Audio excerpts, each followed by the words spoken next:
പ്രധാനമന്ത്രി നരേന്ദ്രമോദിക്കെതിരെ ആഞ്ഞടിച്ച് Congress general secretary Priyanka Gandhi. Congress രാജ്യത്തെ സമ്പത്ത് കൊള്ളയടിക്കുകയാണെന്ന മോദിയുടെ പരാമർശത്തിന് അതേ നാണയത്തിൽ പ്രിയങ്ക ഗാന്ധി മറുപടി നൽകി. അമ്മ സോണിയാഗാന്ധിയുടെ താലിയടക്കം കുടുംബത്തിലെ സ്ത്രീകൾ രാജ്യത്തിനു വേണ്ടി എല്ലാം ത്യജിച്ചിരുന്നുവെന്നും പ്രിയങ്ക ഗാന്ധി പറഞ്ഞു. 10 सालों में इन्होंने क्या किया है? कहते हैं 75 सालों में कुछ नहीं हुआ. अगर कुछ नहीं हुआ होता तो यहाँ उत्तराखंड का इतना हुनर कहां से आया? ബംഗളൂരുവിൽ കോൺഗ്രസ് പ്രചാരണത്തിനിടെയാണ് പ്രിയങ്ക ഗാന്ധി മോദിയുടെ വിദ്വേഷ പരാമർശങ്ങൾക്ക് വൈകാരിക മറുപടി നൽകിയത്.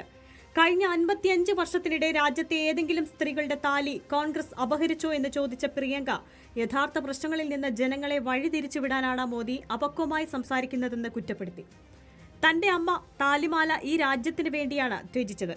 യുദ്ധകാലത്ത് തന്റെ മുത്തശ്ശി സ്വർണ്ണാഭരണങ്ങൾ രാജ്യത്തിന് വേണ്ടിയാണ് നൽകിയതെന്ന് പറഞ്ഞ പ്രിയങ്ക പിന്നെ എങ്ങനെയാണ് കോൺഗ്രസ് രാജ്യത്തെ ജനങ്ങളുടെ സ്വത്ത് കൊള്ളയടിച്ചുവെന്ന് പറയാൻ സാധിക്കുമെന്ന് ചോദിച്ചു. കർഷക പ്രക്ഷോഭത്തിനിടെ കൊല്ലപ്പെട്ട 600 കർഷകരുടെ ഭാര്യമാരോട് മോദിക്ക് എന്താണ് പറയാനുള്ളത്?